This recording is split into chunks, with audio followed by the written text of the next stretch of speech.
What's up guys, DJ Gaboli Architect here and welcome to my channel. Our topic for today is how to make or how to draw an elevation. So, makikita nyo sa drawing display ko guys, ito yung ginawa kong floor plan.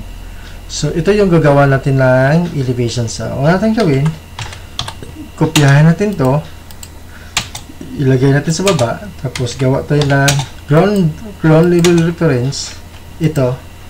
Tapos, offset ko lang ng 3,000 for our height. Tapos, ito, pag gagawa tayo ng roof plan, dapat itong length na ito, i-divide mo lang for yung 6,200. Let's say, let's assume 1,500. Yan. Tapos, yung center ng 6,200. Yan. Yan, ito yung center. Tapos, gawa tayo ng line, mirror mo lang, tapos offset ka lang, let's say 300. Ayan. Tapos offset ng 1,000 for our eaves, tapos extend mo lang, tapos gawa ka lang rectangle. Ayan. So diba ito, delete na to, tapos pili mo lang. Ayan. Tapos dito, sorry, project natin yan, project, sige ito project, tanggalin natin to. Yan. So trim natin, so delete na to.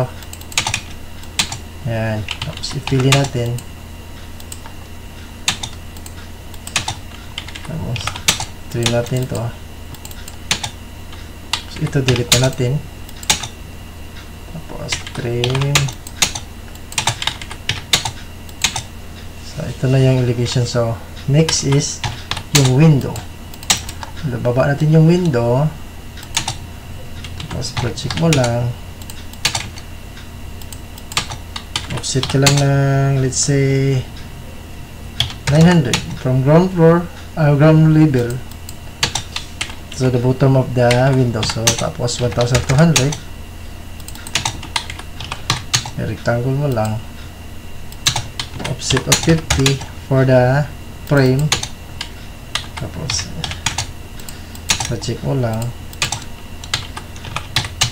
rectangle mo lang. Yan. So match plot mo para yung layering.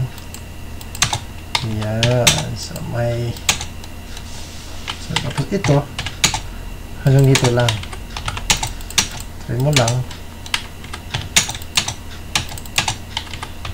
try natin yan, let's set yan. Tapos offset ka lang ng 150 for the ribs, for the ridge. Yan. Tapos try mo lang,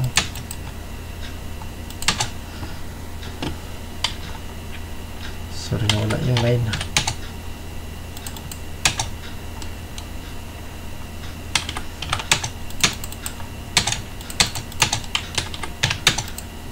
Yan. Yan. So diba ito, yung corner nito, gawin natin yung layer 1, 0. So ito, pwede na rin ito, papalitan lang ibang kulay, let's say mag 23. Ayan. Tapos hatch ka lang, tapos ito palitan natin ng roof layer, ito, yan, tapos ibang kulay, 253. So ayun, ito lang yung paggawa ng elevation, a simple elevation. So yan. So guys, may panibagong natutunan naman kayo. So don't forget to like, share and subscribe.